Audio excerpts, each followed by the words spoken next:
Friends, welcome back to my YouTube channel. Today's topic is biphasic response of adrenaline and vasomotor reversal of tail. We shall start the discussion with presentation of a clinical case. A 45-year-old male presents with an anaphylactic shock after a bee sting. The initial treatment involves administering adrenaline intramuscularly, resulting in rapid improvement of symptoms. However, that improvement of symptoms lasted for only 10 minutes, and 10 minutes later, the patient experiences a second phase of hypotension and bronchoconstriction.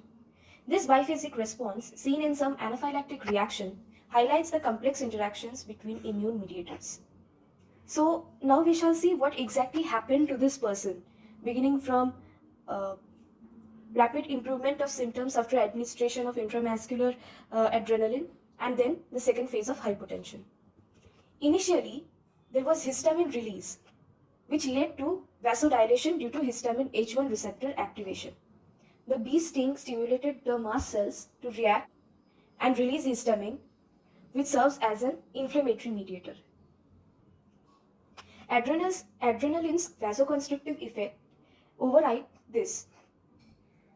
That is, the effect of histamine is overridden by adrenaline's vasoconstrictive effect.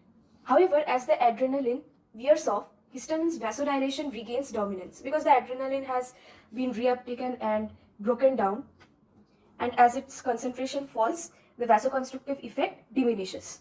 Now, histamine's vasodilation hence will regain dominance because the anaphylactic reaction will not be overcome in a period of 10 minutes, right? The histamine levels will still be high.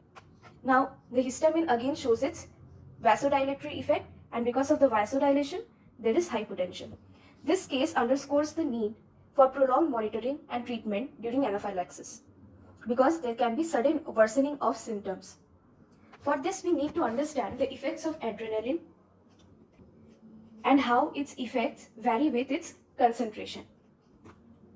In high concentration, adrenaline stimulates the alpha-1 receptors, which shows vasoconstrictive effect on blood vessels of skin, mucous membrane, kidney, the mesenteric vessels, the pulmonary vessels, and the splanchnic vessels. And in high concentration, as the alpha-1 mediated actions are predominant, hence vasoconstriction is predominant. The another receptor stimulated by adrenaline in high concentration is the beta-1 receptor. And this receptor is present on the heart and the kidney. The effect of beta-1 receptor stimulation on heart will cause increase in force of contraction, heart rate, and increase in cardiac output because both force of contraction and heart rate have increased. On the other hand, the action on kidney will increase the renin release, will promote the release of renin. Because of increase in cardiac output and because of the activation of renin-angiotensin system, there will be increase in blood pressure. So by alpha-1 mediated actions, there was increased blood pressure due to vasoconstriction, and by beta-1 receptor action also, there is increase in blood pressure. But in low concentration, adrenaline stimulates the beta-2 receptors, and that shows vasodilatory effects. On the blood vessels of which parts? It is the skeletal muscles and the coronary blood vessels. Because of vasodilation, the blood pressure falls. It also has another effect, that is relaxation of bronchial smooth muscles. That is, it will cause bronchodilation by stimulation of beta-2 receptors on the bronchial smooth muscles. On the other hand, in high concentration, because of vasoconstriction in the lungs, there will be decrease in bronchial secretions in the bronchi, and there is decreased mucosal congestion. But these effects of adrenaline have to be remembered very carefully in order to understand the concepts of biphasic response and vasomotor reversal. Now we can understand this figure. Initially, the normal blood pressure was 120 millimeters. On the administration of adrenaline, initially the concentration of adrenaline is higher, and hence it will be predominantly showing alpha-1 and beta-1 receptor mediated actions. That is, there will be vasoconstriction, and because of vasoconstriction, there will be increase in blood pressure. So the blood pressure, we can see, shoots up to 160 mm. But then the degradation from degradative enzymes like catechol O-methyl transferase and monoamine oxidase, there is sudden decrease in the concentration of adrenaline. And we know In low concentrations, there is beta 2 receptor mediated actions. So because of beta 2 action, there is sudden vasodilation and fall in blood pressure. So the blood pressure will fall and fall up till it is 100 mm. It falls below the normal level. After the remaining amount of adrenaline has been degraded, the blood pressure will return to the normal level, that is 120 mm. Now another phenomenon, the blood pressure again is normal at 120. We administer an alpha blocker, for example prazosin. What will alpha blocker do? It will be blocking the alpha 1 receptors on maximum blood vessels of the body. Hence, after administration of adrenaline along with alpha blocker, adrenaline, even if its concentration is high, it will not be able to show the alpha 1 mediated actions because the alpha 1 receptors have been blocked. And beta 1 receptor mediated actions are not so predominant here as compared to beta 2. So the beta 2 mediated actions will be more than the beta 1, and that is the vasodilatory effect will be more. As a result of that, the blood pressure will rapidly fall even up to 40 mm of Hg, which is a very dangerous condition. And then after adrenaline is broken down by these enzymes, it will gradually come back to its original pressure. So this phenomenon we can see there are two phases. That is the phase of vasoconstriction, which is above this normal line. This curve is above the baseline, and a phase of vasodilation where the curve is below the baseline.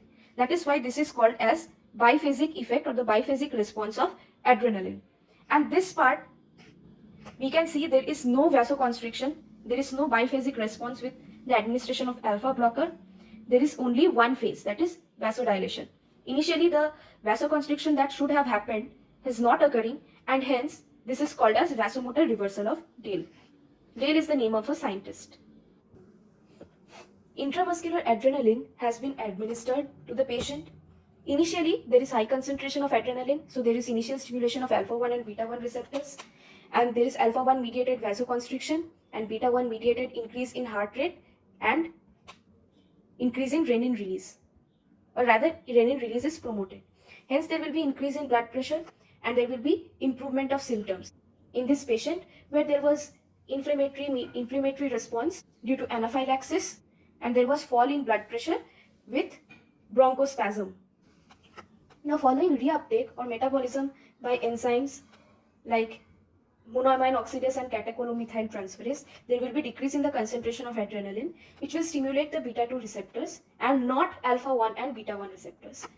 It will be causing bronchodilation effect, which is minimal. This will lead to vasodilation and decrease in blood pressure, which will be worsening the shock because there will be sudden and abrupt decrease of blood pressure even up to 40 mm of mercury.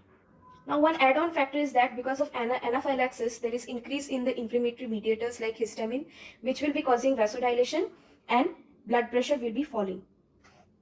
Or rather, the histamine release continues while the concentration of adrenaline keeps falling. Hence, adrenaline will not be able to show its effect, and the histamine's effect will be overriding.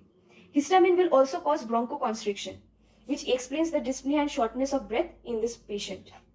After this, we can discuss the second part, that is vasomotor reversal of Dale. There is alpha receptor blocker administered to this patient like prazosin. Alpha receptor gets blocked, alpha 1 receptor gets blocked, and alpha 1 mediated vasoconstriction is prevented. So there is no improvement of symptoms. And in fact, there will be unopposed beta 2 action, which is unwanted.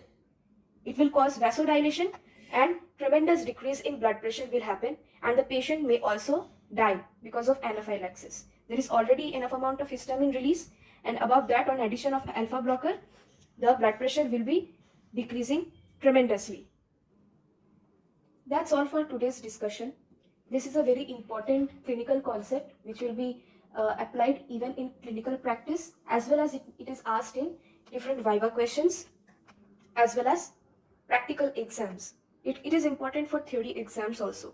So please study well and look up to similar clinical cases. If you like this video, please like, share and subscribe. Thank you.